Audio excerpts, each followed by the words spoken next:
Years ago, my uncle owned a funeral home and I got a summer job, working part-time in the crematorium.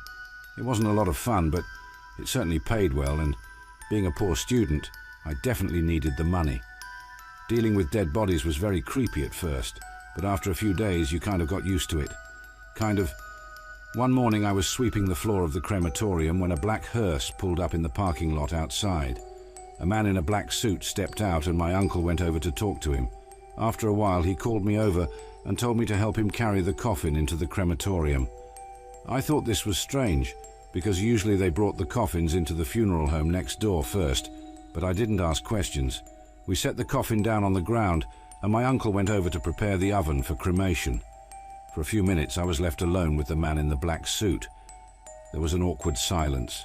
I didn't know what to say. I assumed that it was his relative who had just died and was lying in the coffin, but he didn't seem all that upset.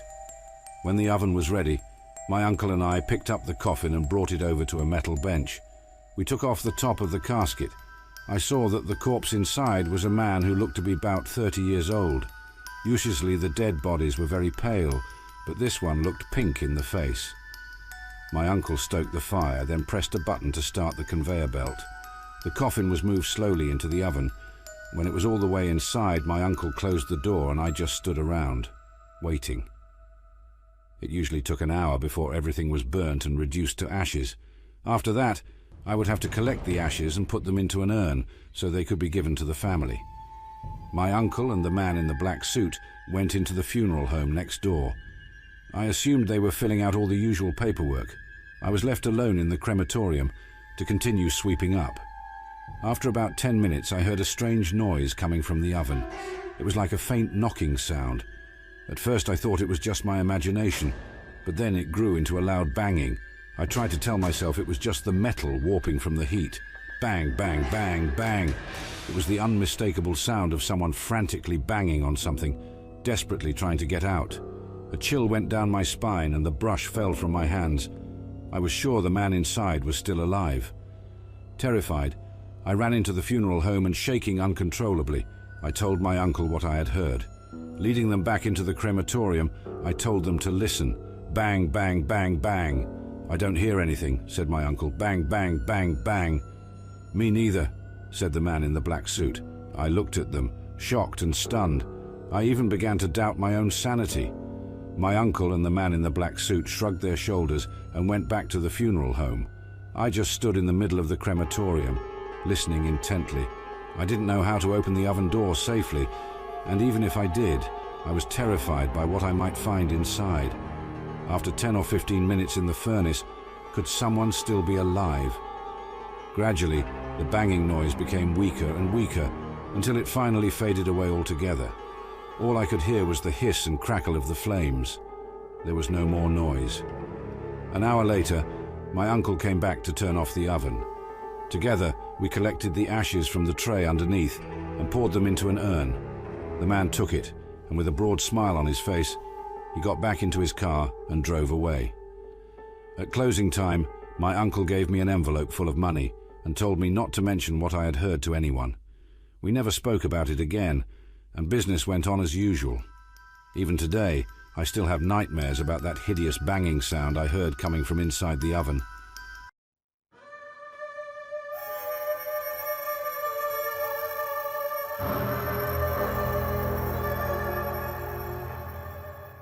There is a small village on the island of Hawaii called Ola'a. Nobody would ever guess the terrible secret this village holds, following the accidental drowning of a young boy many years ago. Today, the tragedy still haunts the villagers and their children. Back in 1947, a group of kids were playing on the banks of a deep pond outside the village. One boy accidentally tripped over a log and fell into the water with a splash. Before any of the other children could react, the boy sank beneath the water's shimmering surface. For a few moments, they waited for him to resurface, but there was no sign of him. Horrified, they ran back to the village to get help. Some local men came as fast as they could and dived into the pond, searching for the young boy. They were terrified by what they found. The boy was sitting on a rock at the very bottom of the pond. His arms were hanging down by his sides, and his body was swaying back and forth with the currents. His eyes were wide and his mouth was hanging open, but he was dead in the water. The eerie sight sent shivers down the spines of the men who had dived in to save him. They were deeply disturbed and said it was such an unusual way to drown. It was as if the boy had calmly sat down on the rock and waited there to die. They retrieved the corpse and dragged it onto the bank of the pond. Everyone who lived in the village was saddened by the tragedy, but after the funeral, they tried to put the strange death behind them.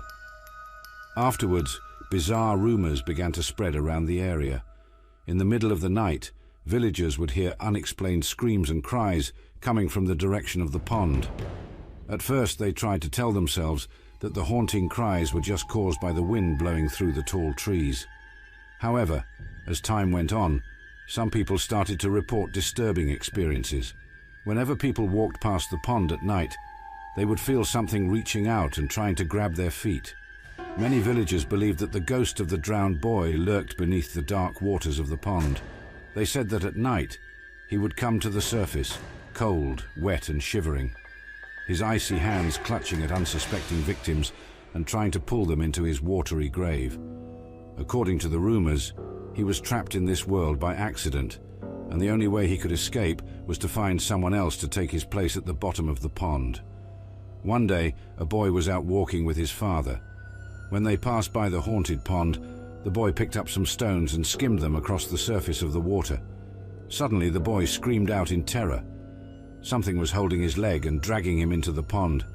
The boy clawed at the earth, trying to hold on, but it was no use. Before his father had a chance to grab hold of him, the boy was pulled down into the watery depths. The desperate father jumped into the pond and tried to find his son, but there was no trace of him. Minutes later, he dived deeper and finally located the young boy.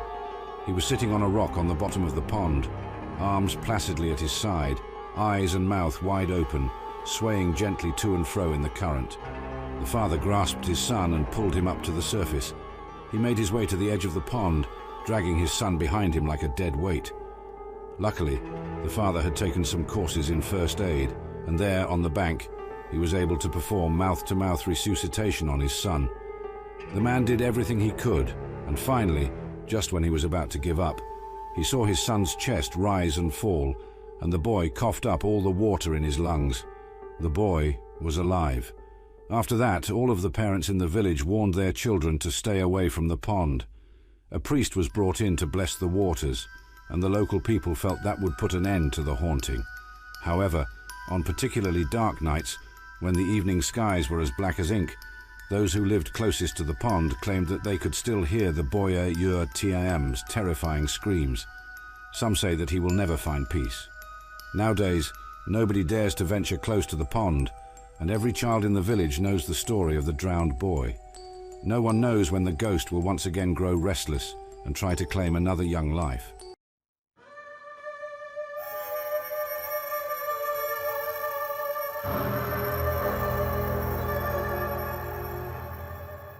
One day, when I got home from school, I found a note from my parents saying they had gone out for the night and wouldn't be back until late.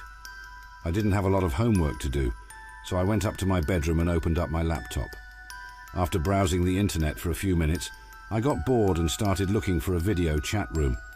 Clicking through all the weirdos and time wasters, I tried to find someone I could have a decent conversation with. Just when I was about to give up, I clicked the button and a cute girl appeared on the screen. She looked like she'd been crying, and she had her hand over her mouth, as if she was trying to keep herself from making any noise. Looking closer, I could see fear in her eyes. She started typing. Her, please help me. Me, what's happening? Her, call the police. Me, what? Why? Her, there's someone in my house. Me, is this some sort of prank? Her, no, please, you've got to help me. Me, okay, I'll help you. Her, call the police for me. Me, why can't you call them yourself? Her, my phone is dead. I'm all alone. Her, somebody broke into the house. Her, I heard him coming up the stairs, so I hid in the closet. Her, I'm on my laptop. Her, the first page I had open was this chat room.